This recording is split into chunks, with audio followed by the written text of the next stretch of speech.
이제 양쪽 가로 2번 율법과 말씀으로 가르치는 내용 중에 1절로 19장 1절로 12절은 모세의 율법과 그리스도 왕국의 법률을 대조해서 가르치죠. 틀림없이 하나님 나라에 대한 가르침이 틀림없죠. 그래서 예수님이 왕이심을 드러내기 위한, 그 다음 두 번째가 13절로부터 15절, 거기는 어린아이들을 보면서 천국은 어린 자의 것임을 다시 한번 여기서 또 곱씹죠. 그리고 16절로 22절은 선행에 의해서 영생을 얻으려는 자에게 그 방법을 가르치는 내용. 어떻게 하면 하나님 나라, 영생을 얻어서 하나님 나라에 가나, 그걸 가르치는 내용. 그리고 23절로 30절은 하나님의 능력에 의해서 제자들이 구원받을 것을 가르치시는 내용이 나옵니다. 인간의 노력으로 구원 얻는 게 아니라 하나님의 능력에 의해서 구원다.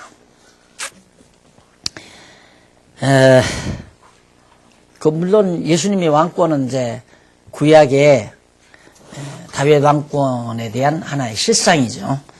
그 밑에 조금 내려와서 일찍이 여호와 하나님께서 야곱을 통해 유다에게 왕의 홀과 치리자의 지팡이가 떠나지 아니할 것을 언약하신 말씀대로 다윗의 지파에서 유다 자손 다윗의 자손에게서 왕 되신 예수 그리스도가 오셨다. 그런 성경적 근거를 제시해 준 겁니다.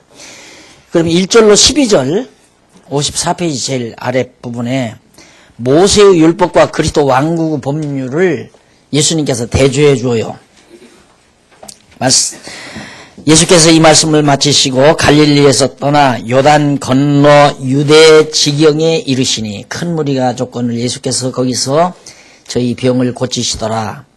바리새인들이 예수께 나와 그를 시험하여 가로되 사람이 아무 연고를 물러나고 그 아내를 내어버리는 것이 옳으니까. 예수께서 대답하여 가라사대 사람을 지으시니가 본래 저희를 남자와 여자로 만드시고 5절 말씀하시기를 이러함으로 사람이 그 부모를 떠나 아내에게 합하여 그 둘이 한 몸이 될지니라 하신 것을 읽지 못하였느냐. 그러니까 바리새인들이 아내 버리는 것이 합당합니까? 라고, 아내를 버리는 것이 옳습니까? 라고 물으니까 창조 원리를 예수님께서 근거로 제시하시면서 그것도 모르느냐 하고 반문하십니다. 그러면서 이러한즉 이제 둘이 아니요 한 몸이니 그러므로 하나님이 짝지어 주신 것을 사람이 나누지 못할지니라 하시니라. 자, 이게 이제 우리들은 보통 우리들의 삶의 상황에서만 이 말씀을 이해하게 되면 성경이 이제 오락가락 하는 거죠. 바울은 원하면 그냥 가게 해라. 또 안 믿어도 같이 산다면 같이 살아라. 이혼을 바울은 또 허락을 해요. 살기 싫다면 가게 해라. 근데 예수님은 안 된다 그러고. 근데 예수님이 하시는 말씀과 바울이 하는 얘기는 차원이 다르거든요. 예수님은 이걸 하나의 비유로서 지금 설명을 하는 거예요. 하나님 나라의 비유로.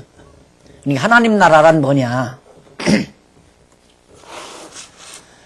여러분, 지상에서 남녀가 만나서 부부 생활을 하는 것은 바로 천국의 기쁨과 즐거움을 상징적으로 보여주는 겁니다. 상징적으로. 그러니까 이 하나님 나라를 지금 예수님께서 그 바리새인이 묻는 그 부부 문제를 가지고 하나님 나라. 그러니까 하나님 나라는 절대 신랑 대신, 여기서는 이제 왕 대신 그리스도가 신랑으로 등장을 하고 우리 성도가 이제 신부로. 바울이 그걸 에베소서에서도 말하잖아요. 안 버린다 이 말입니다. 절대 한 번 내가 취했으면 버리지 않는다. 근데 바울은 살기 싫다면 보내라. 그러니까 이게 성경이 이해가 안 가는 거예요. 그러니까 우리가 육신 생활에서는 우리가 육신으로 사는 동안은 솔직히 뜻도 안 맞고 뭐 신앙도 같지도 않고 생각도 다르고 서로가 갈등을 빚는데 거기가 지옥 아니에요? 난 그 지옥이라고 생각해요. 그건. 진짜. 그러니까 바울이 그럴 경우는 헤어져라 이 말이에요. 원치 않으면. 그러나 예수님이 하시는 말씀은 천국을 비유해서 하는 얘기예요. 내 절대 한 번 내 신부로 내가 택한 자는 내가 절대 버리는 법이 없다. 그게 아가서 아니에요. 그 아가서가 바로 정말 안 버려. 끝까지 버리잖아요. 가서 온갖 추태를 다 부리고 다 산 여자를, 그래, 뭐가 좋다고 우리 그 여자를 찾아서 솔로몬이가 시속에서 그 밤이슬을 맞아가면서 쫓아다니겠어요. 그게 바로 여기, 버리지 않는다. 짝지어 주신 것을 사람이 나눌 수 없다. 이제 그런 비유로 예수님께서 말씀하는 거죠. 예. 이 세상에서, 우리가 그 천국을 비유적으로 맛볼 수 있는, 상징적으로 맛볼 수 있는 것이 가정입니다. 가정. 그래서 가정교회라는 말도 쓰죠. 결국은 하나님 나라가 뭡니까? 그리스도를 중심한 가정이죠. 우리가 모두가 다 그리스도의 지체가 돼서 한 몸이 돼버렸잖아요. 한 몸이 됐는데 이게 잘라내면 되겠어요? 가룟 유다는 잘라냈지만 이제는 안 잘라내는 거죠. 실족해 하는 자는 잘라라.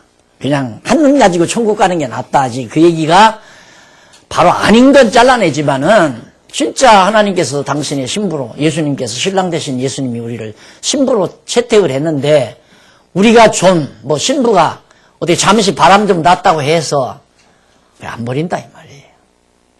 그게 이제 바로 이 본문이 얘기해주는 중요한 내용이죠.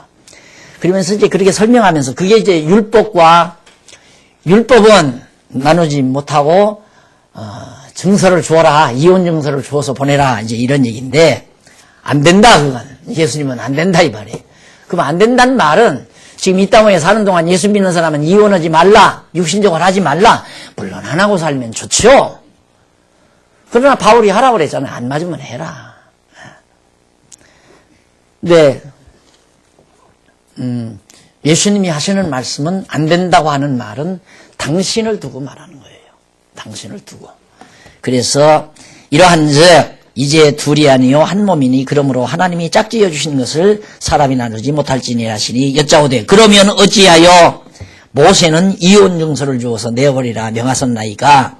예수께서 가라사대 모세가 너희 마음의 완악함을 인하여 너희들 마음이 너무너무 완악하니까 아내의 내어버림을 허락하였거니와 본래는 그렇지 아니하니라. 그러니까 타락하기 이전에야 아담과 하와가 헤어지지 않죠. 타락하기 이전에는. 그러니까 타락하고 나니까 결국에는 이제 인간들이 자기 마음대로 아내 취하잖아요.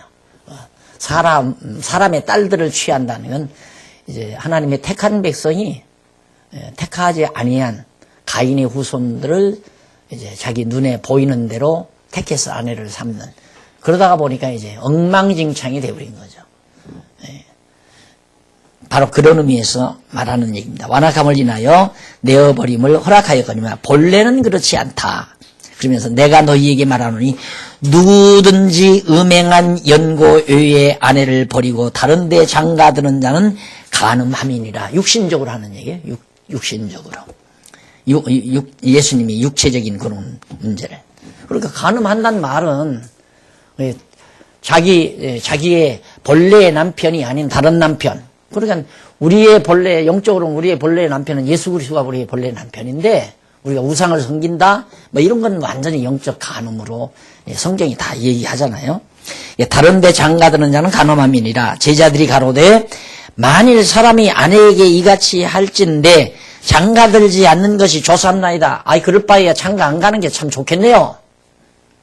그러고 얘기하니까 예수께서 가라사대 사람마다 이 말을 받지 못하고 오직 타고난 자라야 할지니라. 아무나 장가 안 가고 사냐.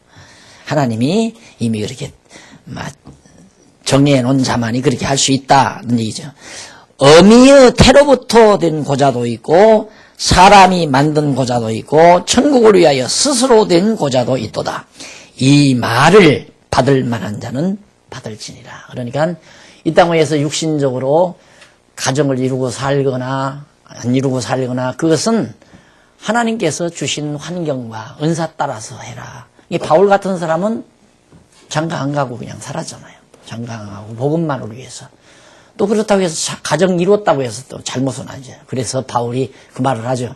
나도 바울 어떤 사도들처럼 아내를 다시 데리고 다니면서 같이 동반하면서 복음 전할 자격이 없느냐. 나도 하면 한다. 나도 그런 할 수 있지만은 내가 권을 다 쓰지 아니한다. 이제 이러면서 바울은 끝내 결혼하지 아니하고 그렇게 살다가 복음만을 위해 살다가 갔죠. 그러면서 또 거기 하나 덧붙이잖아요. 결혼하면 내가 어떻게 하면 아내를 즐겁게 할고, 안 한 사람은 어떻게 하면 내가 주님만을 기쁘게 할고, 한 마음으로 산다. 마음과 육신 모두가 다 이제 이런 얘기까지 바울이 서신에서 곁들였지만은 여기서 예수님께서 하시는 말씀은 온전히 신랑 되신 예수 그리스도가 하나님 나라의 왕으로서 당신의 그러니까 왕의 신분은 왕후 아니에요, 왕후. 우리를 한번 선택했으면 절대 버리지 않도록 돼 있는 것이 하나님의 뜻이다. 그러니까 내가 뭘 잘못했다고 해서 지옥 가고 잘했다고 해서 천국 가고 하는 건 절대 아닌 건 우리 다 알잖아요. 그런데도 우리는 자꾸 이 말을 하는 건 그렇다고 여러분들 망탕 살아라. 그것도 어리석은 거예요. 망탕 살아라고 한다고 해서 사라지는 겁니까? 내가 오늘 여러분들에게 여러분 마음대로 그냥 돈 없으면 그냥 도둑질하고 사세요. 이런다고 해서 도둑질하고 사세요? 사라져요? 그게 안 된다니까요. 암만 내가 죄 안 지고 살려고 해도 죄가 져지는 거고, 죄 지려고 아무리 애를 써도 하나님께서 죄 질 환경을 안 주면 죄를 못 짓는 거고, 죄 짓고 못 짓는 것도 다 하나님의 뜻에 달려져 있기 때문에 그것 때문에 우리가 천국 가고 못 가는 건 아니란 말이죠. 그것이 여실하게 아주 리얼하게 분명하게 나타나는 것이 아가서의 내용입니다. 여러분 아가서 잘 알잖아요. 세상에 아가서 기가 막힌 작품이에요. 명작입니다, 사실상. 그래서 요즘 이제 우리 성경신학 연구소에 예술문화위원회 그 부분 하나가 있죠. 그 아마 만들어질 거예요. 요즘 젊은 세대들이. 그래서 정말 막 그런 내용을 가지고 무슨 참 뮤지컬을 만든다거나 안 그러면 드라마를 만든다거나 연극을 만든다거나 영화를 제작한다거나 이렇게 해서 사람들을 한번 그냥 완전히 펑펑 울 수 있을 정도로 감동을 시킬 수 있는 내용이 돼 있거든요, 지금 성경에. 욥기도 그렇고 아가서도 그렇고 전도서 잠언서 이런 거. 내가 문학을 전공을 했으면 좀 한번 해보고도 싶은 마음도 있지만은 이미 난 전문가가 아니잖아요. 요즘 정말 문학 전문한 대단한 사람들은 그걸 아름답게 각색해서 해놓으면 자연스럽게 하나님의 그 인자하심, 영원히 변함없는 하나님의 인자하심이 간접적으로 확 전파되지는, 사람도 저렇게 할 수 있겠다라는 생각. 할 수 있겠다라는 말은 너무 아름다우니까, 그 모습이 너무너무 아름다우니까. 근데 보통 인간들의 제작은 인간의 그 감정을 폭발시키고, 단순한, 안 그러면 정의감을 막 폭발시키고, 증오심을 폭발시키고, 그런 것들이 명작으로 나오잖아요. 이건 그것과 정반대예요. 성경의 이런 내용들은. 그래서 그 내용을 지금 예수님이 담고, 한번, 하나님 나라에서는 당신의 택한 백성은 버리는 법이 없다. 한 번 내가 장가 들었으면 나는 이혼 안 한다. 그 말이에요, 예수님은. 얼마나 마음이 편안합니까?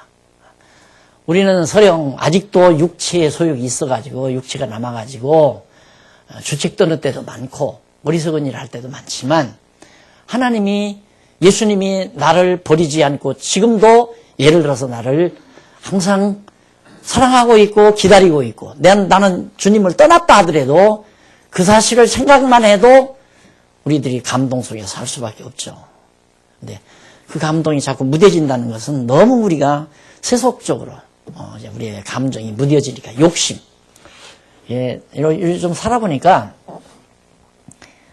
이 감정이 무뎌지면 이제 감동도 없고 감사한 마음도 없고 그러잖아요. 그 감사한 마음도 없고 감사한 마음이 없으니까 감동도 없고 감동이 없으니까 남에 대한 배려도 없고 너그러움도 사라져버리고 다 그런 거거든요.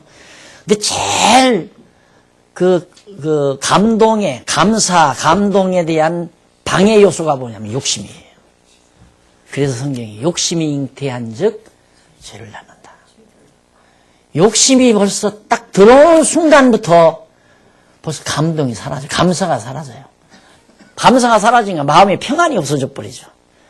내 마음이 평안해야 남에게 배려하고 싶은 마음, 남을 이렇게 배려하고 싶은, 남을 사랑하고 싶은 마음이 생기지, 내 마음이 편치 아니하면 남에게 사랑만 받고 싶은 마음이 자꾸 생기는 거예요. 이게 큰 병입니다. 그런 것들이. 예.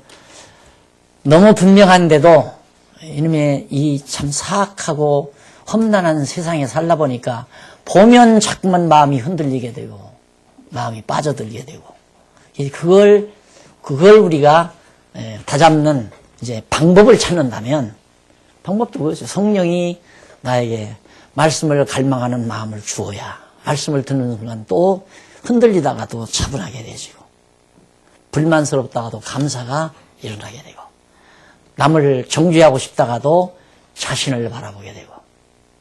꼭 그래요. 뭐가 이제 친구를 사귀어도 친구끼리 좀 기분 나쁜 일이 있다. 그러면 반드시 인간적으로는 뭐가, 쟤가 저래. 쟤가 저래서 내가 어떻게 안 그럴 수 있어.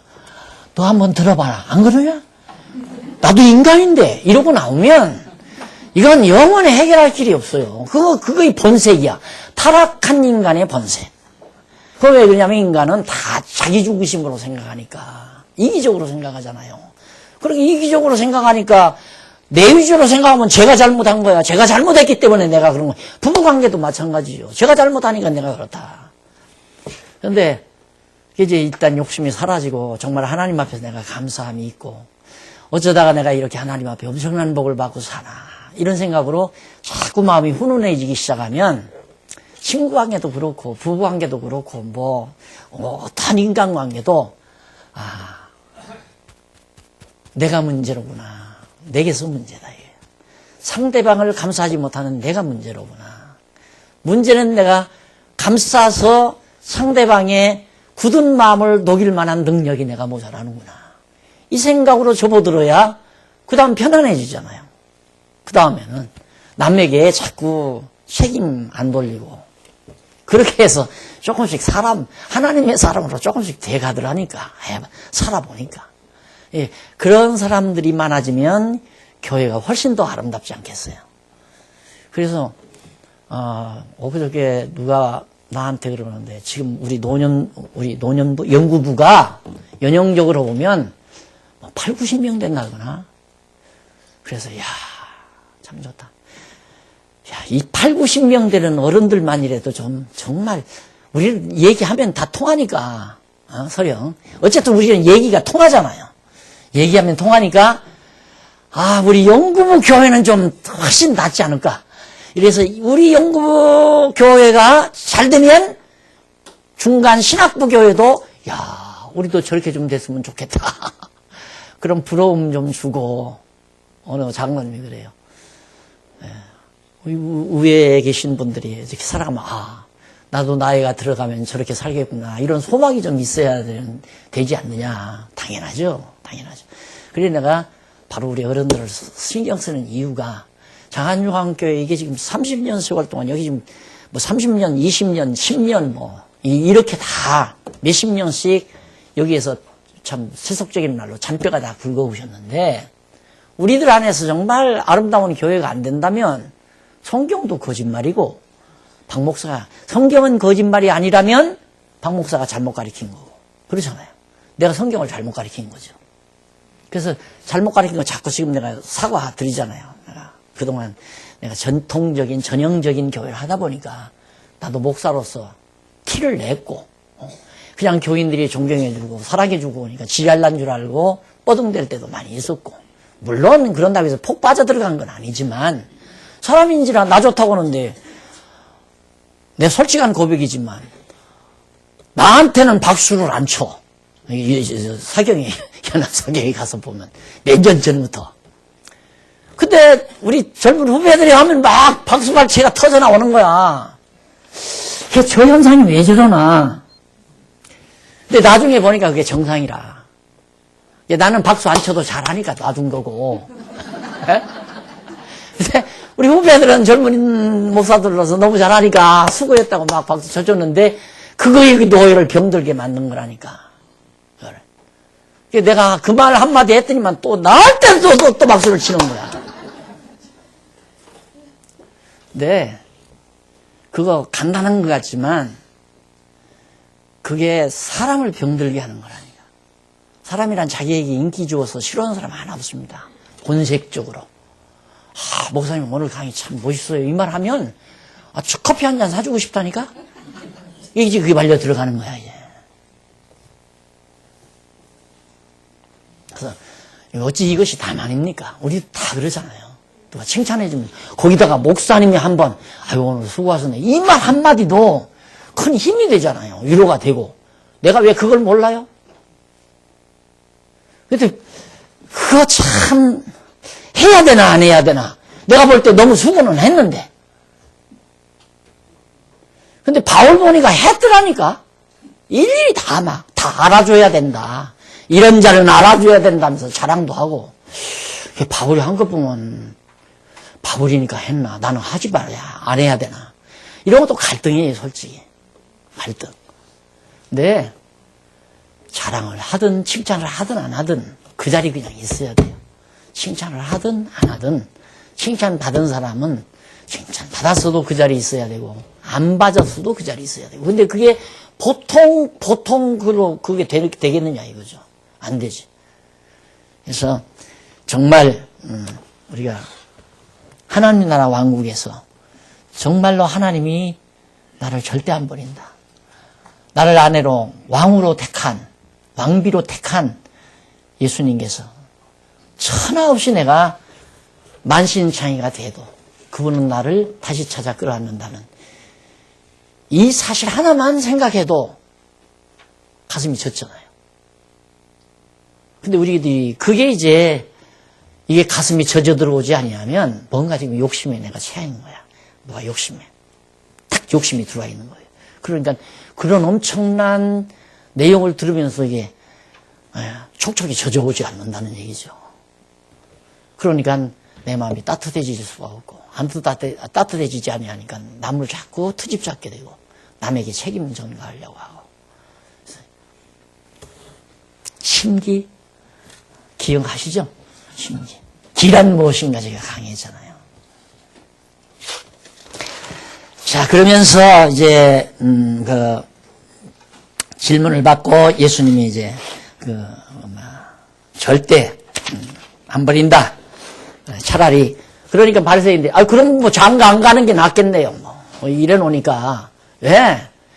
살다 보니까 영 별 볼 일 없어서 저 버렸으면 좋겠는데 버리면 안 된다고 예수님이 그러니까 말귀를 알아듣나 바리새인들. 뭐 거기서 말귀 알아들으면 안 되지요. 못 알아듣게 지금 예수님은 자꾸 말하는데 왜 율법에는 이언중서 주어서 보내라고 했는데 왜 못하게 하느냐. 그러니까 사람들이 악하니까 그런 거지 실상은 안 그런 거다. 예수님이 그러면서 한 번 결혼했으면 절대 중도까지 버리면 안 된다. 이러고 얘기하니까 그러면 뭐 장가 안 가는 게 낫겠네요 이러잖아요. 예수님이 무슨 말씀인지 우리는 알잖아 이제. 하나님 나라의 진리를 그런 비유를 들어서 또 율법을 들어서 바리새인들이 율법 가지고 들어오니까 율법을 들어서 말씀으로 지금 하나님 나라의 모습을 가르치고 있다. 왜? 당신이 하나님 나라의 왕이니까. 왕은 법을 만들잖아요. 법을. 그러니까 율법을 예수님이 다 재해석하는 거죠. 재해석. 그러니까 당신이 왕이다. 그게 참 성경이 어제 교수가 한신대에서 강의를 하는데 처음에는 예수님이 한 토막 얘기만 했었대요. 그런데 거기다가 살을 붙여서 바리새인들이 와서 예수님이 예를 들어서 아내를 한 번 얻으면 절대 버리지 말라 이 말 한마디만 처음에는 써놨다 이거죠. 근데 그 말 한마디만 하다 보니까 이게 재미가 없잖아요. 그러니까 그걸 거기다가 덧붙여가지고 서문도 붙이고 서문이 뭐냐. 바리새인들이 와서 이게 이제 서문이라 그런 식으로 얘기를 하더라고요. 참 그 양반 참 지옥 갈 백성인지 좀 더 그 짓을 하다가 하나님께서 데려올 건지 알 수는 없지만 참 듣다가 보면 너무너무 해도 너무한다. 아무 근거 없는 얘기라. 아무 근거 없는 얘기. 어디에 근거도 없이 어디 뭐 명제적으로 한마디 한 번 장가가면 절대 아내 버리지 말라. 예수님이 그 말 한마디 했는데 처음에는 그것만 써놨는데 뒤에 다 덧붙여가지고 바리새인이 와서 율법에는 뭐 장가 갔으면 아내를 이혼 증서를 줘서 버리라 했는데 어떻게 해야 됩니까? 라고 묻고 그런 과정을 재밌게 그렇게 썼다 이거죠. 아니에요. 처음부터 하나님께서 바로 당신이 왕이심을 증거케 하시려고 그런 환경을 정확하게 하나님께 만들어서 지난번 말씀드렸잖아요. 배역. 그 바리새인이 그 배역을 그러니까 이 율법의 말씀으로 예수님이 왕이심을 알게 하려고 그런 분위기를 하나님께서 만들도록 바리새인이 나타나서 그 말을 묻게 하고 그 말을 통해서 예수님이 천국은 뭐냐 안 버린다.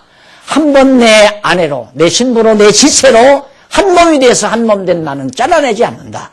절대 이의 진리를 지금 밝혀주는 거거든요. 우리는 택한 백성이니까 알아듣지만 바리새인들은 알아들으면 안 되니까 못 알아듣게 장가가면 막 한 번 장가가면 절대 버리지 마 하고 끝내니까 그럼 장가 안 가는 게 낫겠네요. 그러고 말잖아요. 저들이 귀가 있어도 못 듣잖아요. 우리는 지금 알아듣잖아요. 자, 13절 15절 7절로 12절에 예수께서 모세 율법에서 이혼을 허락한 것은 그거 했나요? 안 했죠? 했어요? 했나?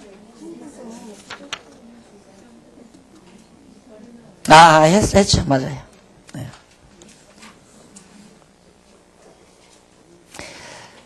여기 음행과 간음 얘기를 좀 정리해 드렸죠? 헬라어로. 음행하고 간음하고 조금 다른. 음행은 헬라어로 포로네이아라고 하는데 이는 매음과 같은 음란한 행위. 그러니까 창녀촌에 다니는 이제 음행이고 간음은 이제 남편 있는 아내를 범하는 그것이 이제 바로 간음이고 이렇게 조금 분리해서 원어에서 설명을 합니다. 그 다음 이제 그러니까 엄밀히 말하면 예수님께서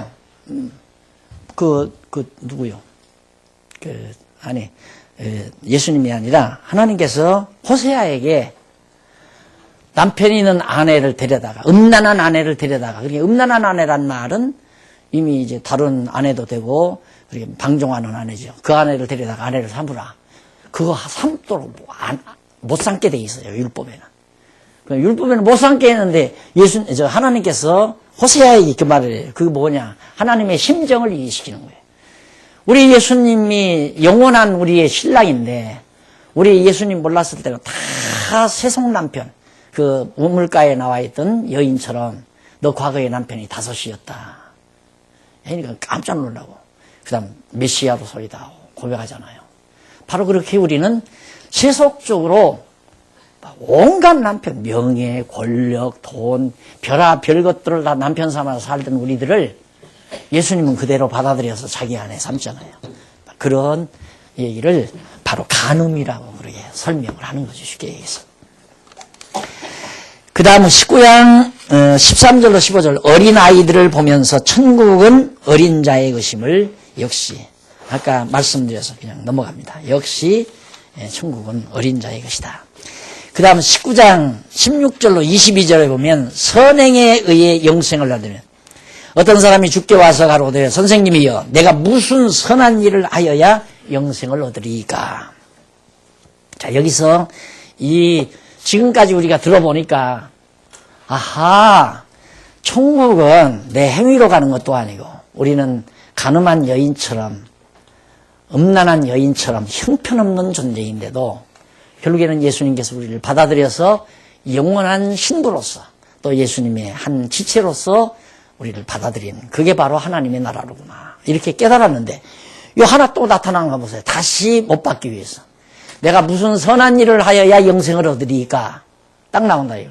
이게 인간이 무슨 선한 일을 하면 영생을 어떻게 해야 영생을 얻느냐 질문 자체가 지금 잘못된 거죠. 완전히. 이게 자기 자신이 잘하면 영생 얻고 잘못하면 지옥 가니까 당신이 선생 같은데 한번 일러주십시오.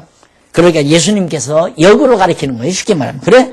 너 선한 일을 하려고 하고 영생을 얻으려고 그러느냐? 그러니 이렇게 생각을 하시면서 17절 예수께서 가라사대 때 어찌하여 선한 일을 내게 묻느냐? 선한 이는 오직 한 분이시니라. 자, 이 내용이 예수님은 그러면 선하지 않다는 얘기인가? 그러잖아요. 문장이.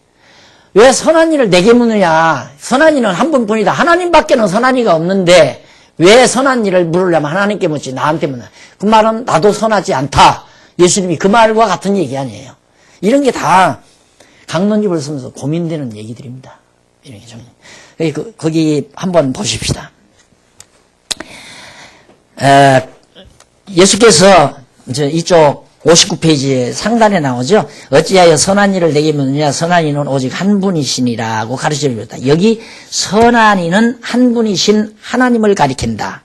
아직도 예수께서 죄에서 구원하여 영생에 이르게 하시는 그리스도이심을 모르고 한낱 선생으로 알고 있는 자에게 핀잔 어린 말씀으로 가르쳐준 겁니다. 너 지금 내가 지금 하나님의 아들 그리스도인데 속죄주고 그런데 너 나를 알지도 못하면서 날들어 왜 선한 일을 묻느냐 그 말이에요. 예수님이 나는 죄인이다. 하나님만 의인이다. 그런 의미가 아니라 선생님이요. 만약에 이 사람이 묻기를 다윗의 자손이여 했다거나 하나님의 아들이요. 어떻게 하여야 영생을 얻으리까라고 물었으면 무슨 선한 일을 하여야 영생을 얻으리까 물었으면 예수님이 이렇게 대답을 안 했을 거예요. 그러니까 단순히 그 당시에 뭐 바리새인이나 서기관이나 그런 선생들처럼 인간 선생처럼 선생으로 단순하게 인정하면서 선한 일을 물으니까 그러면 네가 생각할 때 바리새인이나 사두개인 같은 그런 사람도 선하다고 생각하느냐? 그 사람들 선한 일이 뭔지 모른다. 나도 네가 그런 정도라면 나 못 가르쳐 주겠다. 하나님밖에는 선한 이가 없다. 이 얘기예요. 예수님이 선하지 않다는 얘기가 아니라 이게 한 청년이 나타난 그 사람이 예수님을 하나님의 아들로 모르고 예수님께 물으니까 예수님께서 역으로 말씀한 거다. 자, 그다음 네가 생명에 들어가려면 계명을 지키라 나오잖아요. 자, 이런 것들이 학자들을 괴롭히는 겁니다. 아, 맞아. 생명에 들어가면, 영생에 들어가면, 천국에 들어가려면 계명을 지켜야 되는 거예요. 십계명이 아니에요. 그래서 그러니까 여기 찬송가에 보면 십계명은 다 이렇게 나왔잖아요. 사도신경하고 주기도문 이렇게 나왔고 이 뒤에 십계명인가? 이건 십계명이 안 나왔네? 뺐나? 뺄 리가 없죠.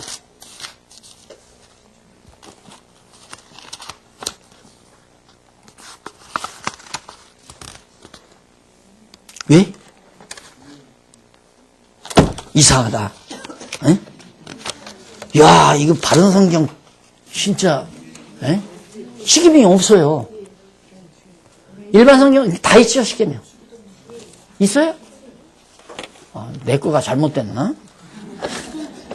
저기 있대요. 아, 여기 있네요. 2페이지나 써놨네요. 왜? 계명 지켜야 영생 얻으니까. 그러니 언제는 율법 다 이뤘다고 해놓고 우리가 은혜로 구원 얻는다고 해놓고 예수님이 계명 지켜라. 그러니까 계명도 지켜야 하는구나. 그래서 십계명 하잖아요. 예수님이 지금 이 청년에게 역으로 다 하는 거예요. 내가 무슨 선한 일을 하여야 영생을 얻느냐고 물으니까 질문 자체가 잘못된 거 아니에요. 당신은 하나님의 아들 그리스도십니다. 나를 불쌍히 여기서 이렇게 나와야 하는데 내가 뭔 선한 일을 해야 영생 얻을 수 있습니까? 당신 선생이니까 한번 말해보시오. 이 말 아니에요. 그러니까 선한이 하나님 한 분뿐인데 하나님 한 분뿐이라면 예수님도 선하다 그 말이에요. 왜? 하나님의 아들이니까. 하나님이 지금 육신의 몸을 입고 오셨잖아요. 근데 나 알지도 못하면서 내 놈이 무슨 선한 일을 나에게 묻느냐 이 말이죠. 그러면서 내가 행해서 하려면 계명 다 지켜라 그 말이에요. 그거 다 지켰는데요. 참 착하다. 어떻게 그렇게 잘 지켰냐. 그러면서 지금 말하는 얘기입니다.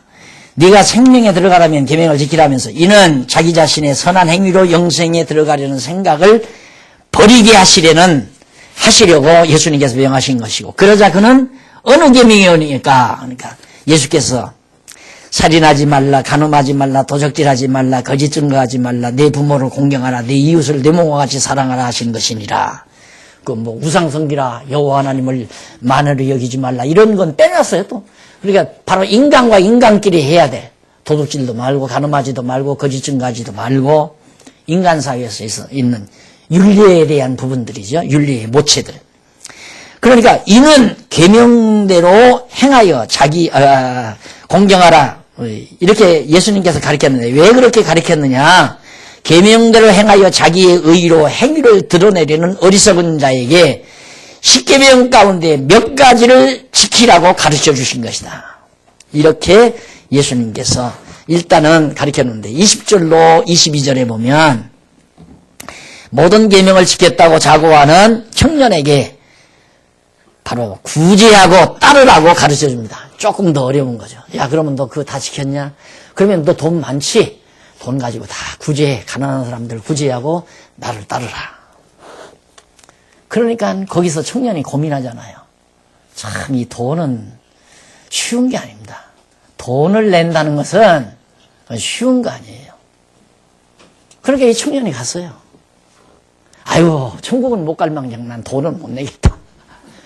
어이, 그러면 예수님께 물었으면 너 십계명 다 지켜. 아, 그건 다 했는데요. 그럼 아직 너 부족한 것이 있는데 너 가지고 있는 재산이나 가난한 사람 좀 구제하고 그리고 날 따라. 아, 그러면 되겠구나. 하죠. 하고 했을 건데 아이, 난 천국은 못 가도 그건 안 되겠습니다. 그게 돈이에요. 그러니 진리를 위해서 돈을 낸다는 건 여러분 가볍게 생각하면 안 됩니다. 예? 우리는 무슨 복 받으려고 내는 것도 아니에요. 예? 복 받으려고 내는 것도 아니고 하나님께서 저주할까 봐 내는 것도 아니고. 그런데 그걸 갖다 그렇게 붙여버리니까 막 가만히로 내잖아요. 하나님께 갖다 내라고 해놓고는 다 가만히로 실어서 다 미국으로 가져가고 영국으로 가져가고. 그렇게 어려운 거예요. 그러니까 그 청년은 너는 벌써 싹이 글렀다. 무슨 네가 선한 일을 해서 천국 가느냐. 못 가요. 그래서 어디 가서 이제 이렇게 강의를 했더니만 끝나고 나니까 누가 그러더래요. 저 목사는 설교를 거꾸로 한다고. 설교를 바로 했어요. 거꾸로가 아니고. 우리가 무슨 선한 일을 해요? 선한 일을. 못하죠. 못해요. 그러니까 정말 하나님이 감동해서 하는 일, 그거라야 기쁘지. 안 그러면 인색해지고 아깝고 하고서도 후회스럽고 다 그런 거 아니에요? 성령이 감동해서 아까도 말한 대로 정말 하나님께서 나에게 야, 천국에서 내가 한 번 예수님의 신부가 돼서 영원히 나는 버림받지 않는다. 나같이 만신창이가 된 이 더러운 인간도 예수님은 나를 당신의 신부로 잘라내지 않는다. 절대 이혼하지 않는다. 이 말 한마디에 우리들의 죄가 많을수록 감동이 크잖아요. 그렇죠? 죄가 많을수록. 그런데 우리는 여전히 내가 언제 은행 털었나? 내가 언제 남의 아내 겁탈했나? 내가 언제 무슨 도둑질을 했나? 언제 내가 거짓말을 했나? 그 말은 난 상당히 의롭다 이거죠. 깨끗하다. 이러니까 그게 감동이 안 밀려오는 거예요. 왜 그렇게 되느냐면 자기의 본색을 못 보니까. 인간의 본색을 못 봐요. 인간이 얼마나 추악하고 더러운 존재인가. 요즘 중용 강의를 일부러 내가 듣습니다. 웃기는 소리예요. 은밀한 거, 세밀한 거, 드러나지 않는 것이요. 안 드러나는 게 어디 있어요? 다 드러나는 게 어디 있어요? 이 세상의 비밀이 얼마나 사장돼서, 죄 없이 그냥, 이슬로. 그 사람들 사실을 모르고 그냥 덮여진 역사가 있다면 얼마나 많은데. 그러니까 중용이 진리인 줄 알면 진리 아니에요. 인간의 내면 속에 감추어진 죄를 누가 다 알아요? 하나님만이 그거 다 알죠. 그러니까 죄 많은 곳에 은혜가 많다는 자기가 죄인이라고 하고 그렇게 늘 살아야 누가 죄를 짓고 그런 거 보면 나도 저래 그래야 하는데 야, 저 사람 참 못돼 먹었네. 벌써 생각이 그렇게 돌아가잖아요. 왜? 나는 은행 안 털었으니까. 아침 뉴스를 보니까 은행털이가 막 이렇게 쑥 간다. 야, 저 새끼 웃기는 놈이다 저거. 벌써 마음에 그렇게 들어가면 자기는 꽤 깨끗한 줄 아는 거야. 돈 욕심만 있어도 강도질 한 거야. 에? 여자를 보고 음욕만 품어도 이미 간음 다 한 거라고 말이에요. 그게 예수님이 하신 말씀. 그 본질적인 죄가 인간 내면 속에 다 똑같이 들어있어요. 너 나 할 것 없이. 그게 타락된 속성이에요. 다만 그것이 드러나느냐 안 드러나느냐는 차이가 있는 거죠. 그게 범죄의 차이는 있을 수 있어요. 그러나 죄의 차이는 없어요. 죄악의 차이는 똑같아요. 모든 인간이 다. 다만 그것이 드러나느냐. 드러나는 건 환경이 되면 드러나고 환경이 안 되면 못 드러나는 거예요. 그러니까 이번에 목사만 그렇게 나쁜 사람이 아니에요. 나도 그런 환경 속에다 갖다 집어넣으면 생각해봐요. 설교 한마디 했는데 막 많은 사람들이 병 나왔다고 난리를 치면서 막 무더기로 돈을 가져오는데 나라고 그렇게 안 하겠어요? 이 아이가 팔자 고쳤다 하고 하는 거죠. 그러니까 비난의 대상이. 다만 우리가 하나님의 말씀을 비추어 볼 때 그건 아니다 이거죠. 그건 아니다. 그러나 우리 인간의 본성은 똑같습니다. 그렇게 들어가야 감동이 와요. 그렇게 나 자신을 보아야. 그래야 예수님이 나 같은 걸 안 버린다. 확신이 오고 감동이 오고. 감동이 오니까 마음이 평안해지고. 그래서 주님을 위하여. 주님을 위하는 것이 주를 위한 게 아니에요. 나를 위한 거죠. 그렇잖아요? 우리 가정생활 할 때 금실 좋은 부부는 남편을 위한 게 당신 위한 거 아니에요. 에? 아내가 남편을 위한 것이 아내 당신을 위한 것처럼 우리들도 주를 위한다 할 때 주를 위하여라고 하니까 나는 손해보고 주님만 좋겠다. 이거 아니죠. 이게 부부 금실이 멀어지면 맛있는 찌개 끓이다가도 열통 나잖아요. 저 인간 해줘봐 됐자. 에? 왜? 다르니까. 서로 한 놈이 아니라고 생각하니까. 생각이 달라지니까. 그래 오늘 우리가 그리스도의 지체라는 확신만 들어가면 주를 위한 삶이 나를 위한 삶이고 진리를 위한 삶이 나를 위한 삶이고 그렇게 살고 싶은 마음이 우러나오는 거죠. 그것만 좀 모아볼 수 없느냐. 그 뜻이지. 그런 생각들만 보여서 살아보면 좋겠다. 너무 이상이 높은가요? 너무 꿈이 높습니까? 근데 예수님이 돌아가셨다면 물어주면 예수님 살아계시고 하나님 살아계시고 성령이 지금 오셔서 우리 안에서 역사하기 때문에 물론 100명이면 100명 모든 성도가 다 그렇게는 살 수가 없죠. 그러니까 그렇게 감동이 오는 분들끼리 좀 중요한 일들을 맡아서 즐겁게 일하면서 살다가 보면 그러지 못한 성도들도 가르치고 또 말씀으로 양육하다 보면 성령께서 우리를 통해서 양육하다 보면 또 그들도 그렇게 살 거 아닌가. 이제 그 생각뿐이죠. 그래서 내가 우리 어른들은 그동안 공부 많이 했으니까 이제 살면 몇백 년 살겠습니까? 우리 꿈이 있어야 되잖아요. 진짜 멋있는 꿈이. 나는 그 이상 멋있는 꿈이 없다고 생각해요. 최고의 꿈이라고 생각을 해요. 정말 성령 오셨으니까 오순절 오셔서 지금 지상교회 안에 있단 말입니다. 우리 장안중앙교회 안에도 역사하시고 지금도 말씀 전하는 거나 듣는 거나 성령께서 전하게 하고 듣게 하고 다 하면서 마음속에 반성도 하게 하고 뉘우치기도 하고 교훈도 받게 하고 다 하나님께서 성령께서 지금 해가시는데 왜 안 되겠나? 되지. 난 그거죠. 그래서 이제 우리는 매일 성경 상고하는 걸 좀 했으면 좋겠습니다. 네, 아직도 성경 안 보시는 분이 있을 거예요. 바쁘다는 핑계로. 그거보다 더 바쁜 일이 뭐 있을까? 세상에 아침에 일어나면 밥 해먹는 것보다 더 바쁜 일이 있을까요? 육신적으로? 없죠? 네. 아침에 잠자리에 일어났다. 뭐부터 해요? 김재숙이 보니까 부엌으로부터 가던데. 아, 그래.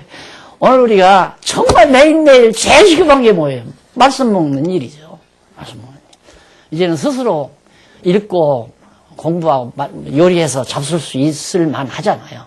제가 또 이렇게 조금 도와드리고 그러면서 요즘 이번에 어저께 안 나오셨나?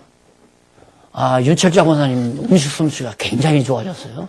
네. 그래서 어제 잘 먹고 왔는데 여러분 음식 잘 못하니까 내가 조금씩 도와드릴게요. 그랬더니 형덕순 권사님하고 박혜우 권사님하고 가서 좀 도와줬다 그래요.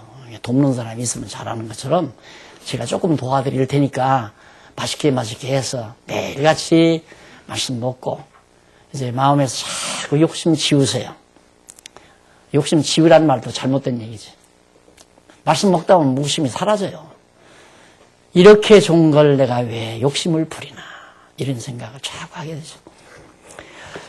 자, 그래서 이 청년이 그냥 돌아가 버렸어요. 돌아가 버리니까 예수께서 가라사대 이제 하지 말라 그러니까 청년이 가로되 이 모든 것을 내가 지키었사오니 아직도 무엇이 부족합니까 하니까 예수께서 가라사대 내가 온전하고자 할진데 너 온전히 네가 행위로 온전하고자 할진데 어떻게 가서 네 소유를 팔아 가난한 자들에게 주라. 그러면 하늘의 보화가 내게 있으리라.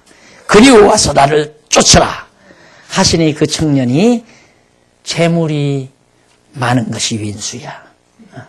재물이 많음으로 이 말을 듣고 근심하고 갔더라. 자, 그 다음 23절로 30절 하나님의 능력에 의해서 제자들이 구원받을 것을 가르치죠. 결국 이게 결론 아니에요.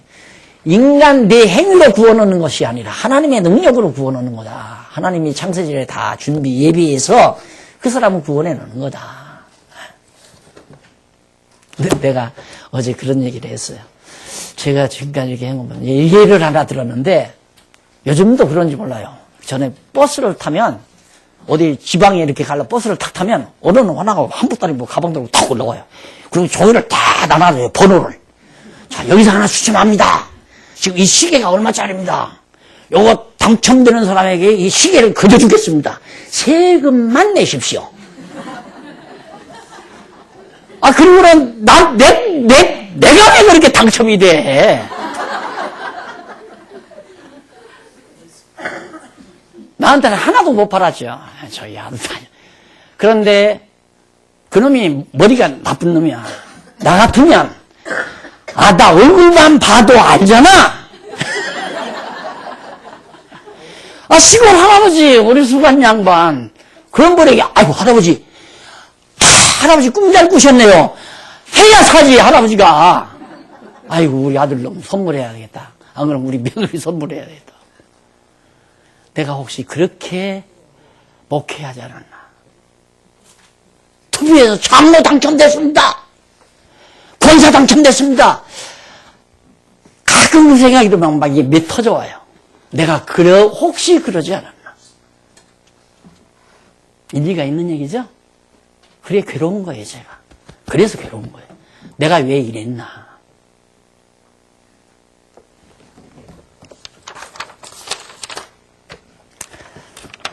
자, 하나님의 능력에 의해서 구원을 얻는데 23절로 26절에 보면 부자의 선행이 아닌 하나님의 주권적 은혜로 구원 얻는다고 분명하게 가르치죠. 예수께서 제자들에게 이르시되 내가 진실로 너희에게 이르노니 부자는 천국에 들어가기가 어려우니라. 자, 이걸 그냥 부자는 천국에 들어가기가 어렵다 해버리면 그러니까 이걸 내가 어려서 이거 배웠단 말입니다. 교회 학교에서. 그러니까 아주 돈만 보면 성취답지 않아요. 야, 저 돈 가졌다고는 지옥 간다. 오죽하면 천국 가려고 내가 성자가 되려고 성경대로 살려고 이거 끊고 눈을 못 빼서 그것 때문에 괴로워했던 사람이니까 돈은 간단하잖아요. 그건 뭐 내가 병신 되는 건 아니니까 돈만 안 벌면 되겠구나. 그래서 돈 안 벌고 살려고 하는 거이 오늘까지 영향이 많죠. 내 솔직히 지금까지 직업 제대로 가지고 돈 벌어다가 김여숙이 이렇게 갖다 준 적이 없어요. 그냥 부분적으로 짭은 좀 했지만 정상적인 직업을 가지고 돈을 못 벌어봤다니까. 그래도 하나님이 군견을 안 주겠는데 내가 목회를 이런 방법으로 해서 먹고 살았나 싶은 생각이 들면 참 가끔은 메어와요, 가슴이. 내가 사업을 했으면 많은 사람 돈으로 도와줬을 건데 성도들에게 돈을 뜯어먹고 살았나 이런 생각이 들고. 네? 부자 천국 가면 여기 거의 다 못 가요. 여기 부자인 사람 있어요? 예? 내가 볼 때 거의 부자 아닌 사람 거의 없어. 예. 옛날에 뭐 가난해서 밥 못 먹고 그랬죠. 아파트 한 채만 있어도 10억 다 넘잖아요. 서울에서. 그럼 부자지 얼마나. 100억 가져야 부자인가? 그럼 천국 아야 다닐 거 없어. 이왕 못 가는데 뭐로 다녀? 교회를. 안 그래? 근데 여기서 이 부자는 천국 가기가 그 말은 앞에서 왔던 그 돈이 많은 그 부자 천국 못 간다 그 말이에요. 못 가죠. 제 능력으로 가려고 하니까. 제 능력으로 가려면 다 팔아서 가난한 자에게 주고 예수님 따르면 예수님이 야 임마 너 선행해가지고 못 가는 거다 다 가르쳐 주겠지만은 아야 불택자니까 그래서 천국 못 간다. 그 말을 갖다가 대중에게 다 인용해서 부자는 천국 가기가 약대가 바늘귀로 들어가는 것보다 어렵다 이렇게 얘기를 해버리니까 괴롭잖아요. 그런데 이게 둔갑을 해가지고 부자 안 되면 천국 못 간다. 11조 3년에서 부자 안 되면 그건 불가능하다 이거예요. 이런 식으로 둔갑에서 가르치잖아요. 그러니까 막 가만히로 나온 거죠. 가만히로. 푸대로 나오고. 자, 그래서 예수님께서 약대가 바늘귀로 들어간다 그 말까지 또 거기 나오잖아요. 앞서 청년이 체념하고 돌아간 사실을 61페이지 상단에 나와요. 사실을 의중에 두고 가르친 건데 부자 청년은 자신의 선한 행위에 의해 영생을 얻으려 한 것처럼 그런 부자는 하나님 나라에 절대 들어가지 못. 자기의 행위로 천국 가려고 하는 사람은 이건 불가능하다. 그리스도의 공로 없이는. 그러니까 제자들이 그런즉 누가 구원 얻습니까? 라고. 이거 그러면 아무도 구원 얻을 사람이 없겠는데. 그러고 얘기를 하니까 자기들의 선행을 자랑하며 부를 누리고 살아가는 그런 유대교 지도자들을 당연히 영생을 얻을 것이라고 그때 제자들도 생각했는데 그러면 영생 얻을 사람이 없겠네요. 누가 구원을 얻을 사람이 있습니까? 그러니까 예수님께서 하시는 말씀이 예수께서 저희를 보시며 사람으로는 할 수 없으되 하나님으로서는 다 할 수 있는. 이 다란 말은 부자든 10번 범죄를 감옥살이를 10번을 행한 사람이든 별아별 추악한 죄인이든 상관없이 다 하나님의 능력으로는 다 할 수 있다 이 말이에요. 그러니까 구원은 하나님의 능력으로 하는 거다. 그 말은 뭡니까? 왕의 권세에 달려있다 이거예요. 내가 주권자인데 사람이 자기 마음대로 하는 게 아니라 왕의 주권대로 하는 거지. 왕. 그래서 구원을 마음대로 주고 빼앗을 수 있는 전능하신 능력자 예수 그리스도가 당신임을 말해주고 있는 거죠. 그래서 거기 보면 그러면서 뭔 얘기를 하느냐면 27절 그 부분에서 내가 진실로 그러니까 27절로 30절에서 제자들이 그런 말을 해요. 그럼 우리는 지났네? 조금 남았죠? 네. 우리는 다 버리고 주를 따랐는데 그럼 어떻게 됩니까? 그러니까 예수님께서 하시는 말씀이 내가 진실로 너희에게 이르노니 세상이 새롭게 되어 인자가 자기 영광의 보좌에 앉을 때 진짜 왕좌에 앉을 때 나를 쫓는 너희도 12 보좌에 앉힐 것이다. 걱정하지 말라. 내가 왕좌에 왕권을 가지고 앉을 때 너희들 12 보좌에 앉아. 그래서 요한계시록에 12 보좌가 나타나는 겁니다. 자, 그런데 그 얘기를 빙자해서 그리고 12 보좌에 앉아 밑에서 5째 줄 중간에 보면 12 보좌에 앉아 이스라엘 12지파를 심판하리라는 말씀은 그리스도의 고난을 대행하는 사도의 자리에 앉아 천국 복음을 전파하여 이스라엘 백성을 택자와 불택자로 구분한다는 뜻입니다. 그러니까 결국 사도들이 이제 복음을 전해서 유대인들에게 복음을 증거해가지고 구원 얻을 자와 구원받지 못할 자. 이 보좌에 앉아서 완전히 장관으로 다는 거죠. 사도권이라는 게 바로 하나님 나라의 장관과 같은 재판 판결권을 가지는 그런 제자들에게 약속하는 말씀입니다. 사도의 자리에 앉아 천국 복음을 전파하는 걸 말하는데 예수께서 성천하실 때에 제자들이 사도의 자리에 앉아 천국 복음을 전하여 이스라엘 백성을 넘겨서 62페이지 택자와 불택자로 구분한다는 뜻으로 가르쳐 준 겁니다. 그리고 이어서 또 내 이름을 위하여 집이나 형제나 자매나 부모나 자식이나 전토를 버린 자마다 여러 배를 받고 또 영생을 상속하리라. 자, 이게 다 버려야, 집이고 가족이고 형제고 다 버려야 영생을 얻는다는 말. 이게 얼마나 엉터리 같은 얘기입니까? 앞에 말하고는 전혀 다르잖아요. 그게 아니고 거기서 여러 배라는 말 나오죠. 그게 무슨 뜻이냐면 헬라어긴 합니다. 네 번째 줄 100배라는 뜻입니다. 100배. 그냥 100배라는 말은 비교가 안 되는 걸 말하는 거예요. 100%, 100배. 비교가 안 되는 걸 받는다 얘기고, 따라서 그리스도를 위해서 육적이고 세상적인 불완전한 모든 것을 버린 자마다 영적이고 내세적인 완전한 것을 받고 영생도 받는다는 뜻으로 가르쳐 준 겁니다. 그러니까 그걸 다 버려야 버린 것 말고 천국을 가는 게 아니라, 어차피 생각해 보세요. 우리 이제 육신적인 거, 여기에 아직도 우리는 많은 욕심이 있잖아요. 세상적인 것에, 재물에, 또 세상 명예에, 권력에, 육신의 소유가 아직도 있으니까. 근데 이거 버리고 가요, 안 버리고 가요? 결국 중생할 때 조금씩 버리죠. 조금씩 자꾸 버려져 가잖아요. 이게 버려져 갈수록 이게 점점 자라져 가잖아요. 예? 배웠죠, 그거? 그때는 이렇게 그림 그려서 이제 했는데 이걸 거꾸로 지금 그려놓은 거예요. 이거 버릴수록 이게 자라져 가네. 완전히 버리면 가잖아요. 그런데 이걸 갖다가 가지고 있으면 지옥 간다 이거야. 가지고 있으면 내놔라. 다 주를 위해서 내놔. 주를 위해서는 내놓은 것이 마누라를 위해서 낸 것이고 자기 아들을 위해서 낸 것 떼버려져라요. 그러니까 성경을 잘못 보게 되면 얼마나 많은 사람들을 엉뚱한 방향으로 이끌어가는가. 누가 버리라고 해서 인간이 자기가 버려서 버려지나요? 버리게 돼 있어요. 어쩔 수 없이 버리게 돼 있어요. 자, 지금쯤 보니까 명예도 귀찮죠? 예? 연세가 한 70 가까이 되니까 명예도 귀찮죠? 존경받는 거 귀찮고. 지금은 뭔가? 돈 좀 있고 몸만 건강하면 좋겠다. 그것도 버려야 돼. 그것도 버리죠. 그것마저도 욕심이야. 하나님이 불러가면 가는 거지. 욕심 버리라고 돈 갖다 길에 뿌리란 말이 아니에요.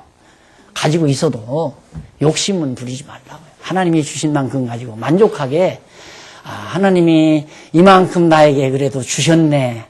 뭐 하라고 주셨을까? 이 정도 지혜 있으면 그 정도 한번 생각해 보는 거고, 지혜 없으면 그냥 잘 먹고 잘 살라고 좋나 보다 하고 살면 되는 거. 그런다고 천국 못 갈 건 없으니까. 자, 됐네요. 다음 시간 20장에서부터 21장 왕권의 실상, 여기서 왕권의 실상에 대해서 세 번째로 우리 생각하도록 하고 오늘 강의에서 기도하십시다. 하나님 아버지, 오늘 또 저희를 불러주셔서 귀한 말씀 함께 상고하고 시간을 보낼 수 있게 하신 걸 감사드립니다. 하나님 아버지요, 저희 각 사람의 마음속에 성령으로 역사하셔서 하나님의 선하신 뜻을 잘 분별하며 살 수 있도록 인도해 주시옵소서. 우리의 마지막 노년 생활이 진리 안에서 참으로 비록 아직도 부족하지만 그래도 좀 더 농도 짙은 천국 생활이 우리의 삶 속에 이루어지도록 역사하시옵소서. 예수님 이름으로 기도드립니다. 아멘.